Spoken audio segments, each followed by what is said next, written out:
Já estamos nos preparando para a festa da Ascensão e o fragmento que a igreja nos coloca hoje no Evangelho diz respeito ao Espírito Santo. O Espírito Santo é Deus com o Pai e o Filho, mas durante a história humana há manifestações da Trindade de modo especial. O Pai se manifesta na criação, embora a criação seja do Pai, do Filho e do Espírito Santo. O Filho se manifesta na redenção e o Espírito Santo se manifesta em Pentecostes e na condução da igreja. Não só a igreja como instituição, mas a igreja como também cada um de nós. E essa missão do Espírito Santo na igreja das almas, que Jesus nos apresenta nesse fragmento que nós acabamos de ouvir. Estava na última ceia, ele tinha feito aí sua oração sacerdotal, depois ele faz um discurso, está lá em São João, no capítulo 16, nesse discurso vai falando aos apóstolos, dando alguns conselhos, e fala aí do Espírito Santo, que ele iria enviar do Pai, era preciso que ele fosse para o Pai para de lá enviar o Espírito Santo. A missão do Espírito Santo é, em última análise, a salvação das almas, a santificação das almas. Porque a obra de santificação das almas é uma obra de amor, então aplica-se ao Espírito Santo a obra de santificação das almas. Então, o Espírito Santo é que nos impulsiona e nos dá essa graça para nós evitarmos o pecado, para nós combatermos o erro que há em nós e nós praticarmos as virtudes. Isso é uma obra especial do Espírito Santo. Por isso se diz no canto do Espírito Santo, digitus paterne dextere, é o dedo direito da mão do Pai, ou seja, o dedo direito, aquele que esculpe, vai fazendo a escultura. Então o Espírito Santo é aquele que vai esculpir em nós a figura de Jesus. Hoje eu gostaria de meditar dois aspectos dessa ação do Espírito Santo na nossa vida e na igreja. Primeiro, o Espírito Santo ele nos dá o dom da fortaleza. E é característico dele essa fortaleza. Jesus, quando Maria recebe a anunciação do anjo, o anjo que vai falar do Espírito Santo diz: a força do Altíssimo te cobrirá com a sua sombra. Por isso o Espírito Santo é esse espírito de força. Jesus, quando anuncia o Espírito Santo, diz: recebereis a força do alto. Então é uma força. É, evidentemente, uma pessoa divina, mas que tem esse dom, dá para nós o dom da fortaleza, o dom dessa força.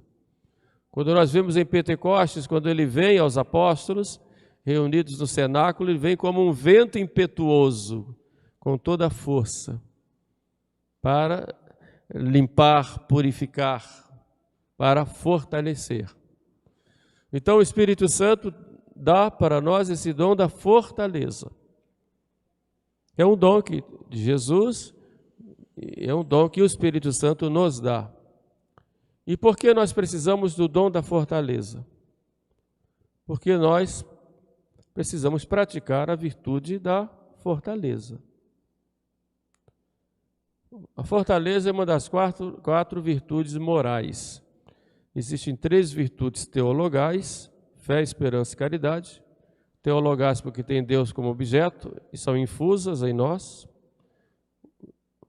Quando nós fomos batizados, recebemos a infusão dessas 3 virtudes: fé, esperança e caridade. E existem as virtudes chamadas virtudes cardeais ou morais. Virtudes cardeais vem da palavra latina cardo. Cardo é a dobradiça, porta, né? Tem a dobradiça, é o gonzo. Né? Então, as virtudes cardeais são aquelas virtudes que fazem a ligação para as outras virtudes. Então, nos levam a outras virtudes. Por isso são chamadas de cardeais. Né? Mas são chamadas também de virtudes morais, que não são infusas, como a fé, esperança e caridade. Deus não infunde, mas são virtudes adquiridas pela graça. Então faça uma distinção entre virtude infusa e virtude adquirida. Virtude infusa, fé, esperança e caridade. Quem é que infunde? Deus em nós, pelo batismo. Virtude infusa. Virtude adquirida, são aquelas virtudes que nós adquirimos. 4 são as morais: justiça, temperança, fortaleza, e tem uma outra agora. Virtude, justiça, temperança, fortaleza. A outra eu vou me lembrar daqui a pouco. Então essas virtudes morais, elas nos ajudam no cumprimento das outras virtudes. Ora, a fortaleza é uma virtude adquirida que nos dá a capacidade para enfrentarmos, suportarmos as coisas difíceis que vierem para a nossa vida espiritual, que vierem na nossa vida como seres humanos. Então somos fortes para superar e suportar, e também a virtude da fortaleza nos dá prudência. Então, prudência, fortaleza, temperança e justiça. São 4 virtudes morais. Vamos repetir para ninguém esquecer. Prudência, fortaleza, temperança e justiça. Depois eu vou tomar a lição, ver se vocês vão saber mesmo, não é? Bom, essas virtudes nos ajudam na prática das outras. E a fortaleza, ela nos dá aquela capacidade de suportarmos. São Tomás diz que a fortaleza tem 2 aspectos. O que ele chama de ágrede, aquela fortaleza que me leva, não a agredir, mas o agredir no sentido de vou buscar fazer coisas grandes. Quer dizer, a pessoa que pensa alto, quer fazer coisas grandes para Deus. Então, é o forte. Não pensa pequeno, pensa em fazer coisas grandes para Deus. Como Jesus, ide pelo mundo inteiro e pregai o Evangelho. Vamos trabalhar para converter toda a Volta Redonda. Tem que ter essa virtude. Vamos levar Jesus para as almas. Fazer uma obra que não por vaidade, mas uma obra que leve as almas para Jesus. Uma obra que cuide das crianças, que cuide dos idosos. Então, a fortaleza nos leva a isso, com a prudência. Com a prudência. Então, agredi. E sustinere é aquele aspecto da fortaleza que nos faz a sustentar, ou seja, sofrer com firmeza as perseguições, as dificuldades que tem no dia a dia, na sua vida espiritual e material. Então, a fortaleza que tem os mártires, que são jogados em praça pública e são trucidados. A fortaleza que tiveram os mártires, né, dos muçulmanos, aquela vez que levaram à beira-mar e eles foram todos degolados na frente das câmeras. A fortaleza que tem por exemplo, lá na China, ontem recebi a notícia de um bispo aliás, são 4 bispos presos na China por um único motivo de serem fiéis à igreja, serem fiéis a Roma. E o Partido Comunista Chinês diz que não pode ser fiel a um poder estrangeiro, tem que ser ao partido. Por isso, esse bispo não pode ter contato com os fiéis, está preso com prisão domiciliar. E um bispo vai fazer uma visita a algumas famílias e visita lá a casa de um senhor que fez uma capelinha dentro de casa para ele rezar com a sua família. O fato dele deixar esse bispo entrar lá, rezar uma missa, depois almoçar e depois descansar no quarto, foi motivo do partido ir lá e multá-lo com uma multa de mais de 12 mil euros em moeda chinesa, como castigo porque aceitou. E o homem está lá firme. E assim, nos países onde há esse tipo de perseguição, os cristãos sofrem, e o que lhes dá forças para que eles suportem essas perseguições e continuem mantendo a fé é a virtude da fortaleza. E nesses tempos últimos em que nós vivemos, nós precisamos muito dessa virtude para sermos firmes na nossa fé. Somos tentados de todas as formas a abandonarmos tudo, seja a igreja que é perseguida na sua doutrina. Como hoje o chefe de família, por exemplo, tem que ser firme na sua doutrina, para não se deixar conduzir pelo mundo. O jovem que está sujeito a tantas ideologias que se espalham por toda parte, contrárias a Deus, ateias ou liberais, aqueles que, por exemplo, tiram da criança a inocência através de ideias, de propagandas, ideologia de gênero ou coisas do tipo, né? De modo que nós hoje, mais do que nunca, aqui no Ocidente, nós precisamos ser fortes. Porque, embora não nos prendam e não nos matem, como fazem lá, aqui a luta é muito maior, porque é uma luta contra a fé e contra a vida de fé. Para sermos fortes, nós precisamos do dom da fortaleza. E temos que pedir esse dom ao Espírito Santo. Senão nós caímos. Vamos então pedir muito esse dom.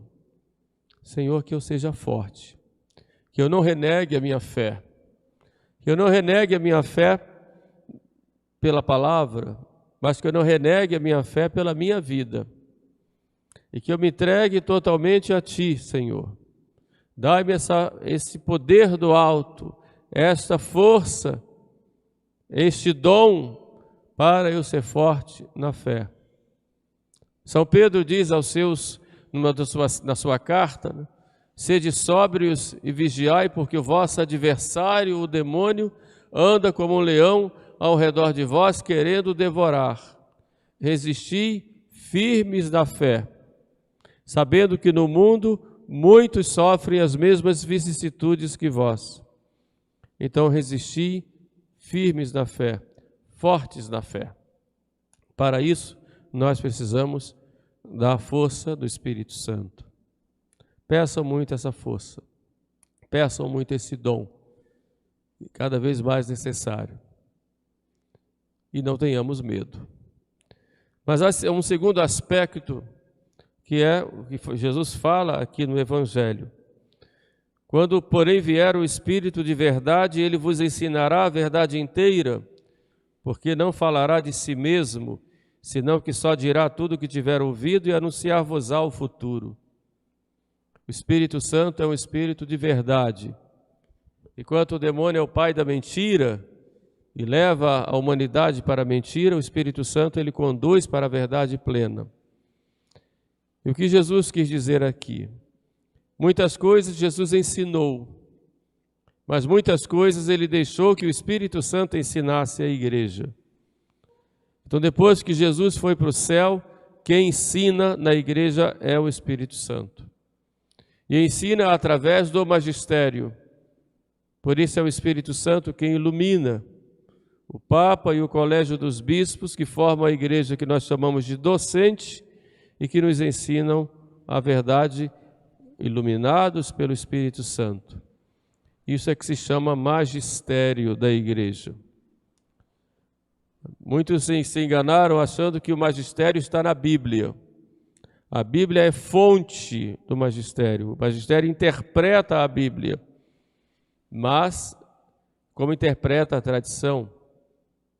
Mas o que nos caracteriza como católicos é exatamente a nossa adesão àquilo que a igreja ensina. A igreja guiada pelo Espírito Santo em toda a história. E quando nós falamos o Papa, os bispos, não quero dizer aqui que o Papa num discurso seu, ou numa entrevista que dá num avião, ou num sermão que dá lá na Capela de Santa Marta, quando ele celebra todos os dias, aquilo ali são palavras dele como bispo de Roma, como Papa também, só que não tem o peso do magistério que tem, por exemplo, uma encíclica, uma exortação apostólica, ou uma definição ex cátedra que tem todo o peso, ou um motu próprio, como uma exortação, ou uma constituição apostólica, por exemplo, em que ele legisla. Então, quando nós falamos do magistério do Romano Pontífice, é preciso fazer a distinção de níveis de autoridade naquilo que o Papa coloca. O problema é que hoje o Papa fala uma frase na viagem que ele veio de tal lugar, essa frase é colocada como se fosse o Supremo Magistério da Igreja, e é dada uma interpretação, em geral uma interpretação extremamente liberal, e se coloca como agora está tudo diferente. O magistério não mudou, porque o magistério é guiado pelo Espírito Santo. Embora os homens e o Papa como um teólogo, como uma pessoa particular, pode até ter suas opiniões, porém, quando ele exerce a sua função de chefe da igreja e ensina oficialmente, com o seu poder de Romano Pontífice e sucessor de Pedro, o Espírito Santo está ali para que não haja erro. Não quer dizer que a frase seja melhor constituída, porém ali não há erro, há uma isenção de erro, porque o Espírito Santo não deixa. Por isso não se entende como muitos católicos criticam, por exemplo, o Concílio Vaticano II. No Concílio Vaticano II há 15 documentos. Há documentos que são dogmáticos, outros são pastorais, outros são constituições, outros são declarações. Então há uma distinção da autoridade de cada documento desses. Então uma constituição dogmática, ela tem um peso maior do que uma declaração, como Dignitatis Humanae e Lumen Gentium. Não se pode colocar em pé de igualdade. E ali nós temos o Papa, reunido com o Colégio dos Bispos do mundo inteiro, convocados por ele. Ele, no final, dá a sua assinatura e promulga, obrigando a toda a igreja. Se eu disser que ali contém erros doutrinários, eu estou indo contra essa promessa que Jesus fez de assistência do Espírito Santo. Não quer dizer que ali seja o melhor enunciado ou mais perfeito, mas isento de erro está. E quando eu vou ler, tenho que ler à luz de todos os documentos anteriores. O problema está quando alguns dizem que a igreja terminou no Vaticano II, então tudo que vem depois é questionável. Então, quando vão fazer estudos, pegam só os documentos anteriores. Outros fazem exatamente o contrário, vão para o extremismo. Eles rejeitam todos os documentos exteriores e dizem: a igreja agora que acertou. Então começa a condenar todos os documentos anteriores, nem leem, nem estudam, nem aplicam. Mas a igreja tem um desenvolvimento homogêneo no seu magistério, que vem lá da era apostólica, passa lá pelos santos padres e tal, e vem até os dias de hoje. O magistério é um magistério vivo, e é o Espírito Santo quem conduz. Por isso nós temos que ter o cuidado, primeiro, de não querermos uma igreja de antes sem a igreja atual, ou não queremos uma igreja atual sem a de antes. Conservar progredindo e progredir conservando, essa é a regra. Agora, progresso no conhecimento da fé, na vida de fé, não o progresso na mudança de fé, isso não existe. Então a igreja sempre foi assim, progride conservando, conserva progredindo, e vai assim até o fim do mundo. E quem garante essa homogeneidade é o Espírito Santo. Por isso Cristo disse: o Espírito Santo vos ensinará todas as coisas. Ele não dorme, como muitos acham que ele dormiu de 50 anos para cá, está dormindo na igreja. Ele está cuidando da igreja. E a igreja ela tem uma visibilidade, tem lá uma instituição, tem o Papa, tem os bispos, tem os padres, tem toda uma organização que tem como alma o Espírito Santo. Embora haja erros de pessoas, de atitudes, de política no bom sentido, a política no sentido de decisões, há problemas, não vamos nos enganar disso. Carreirismos, invejas, perseguições internas, como toda instituição humana. Só que isso não tira a beleza da igreja, não tira a vida da igreja. A igreja é a vida da igreja, a alma da igreja é o Espírito Santo. Então nós confiamos que tudo aquilo que nos ensinam oficialmente, está no caminho que o Espírito Santo traçou. É essa a promessa de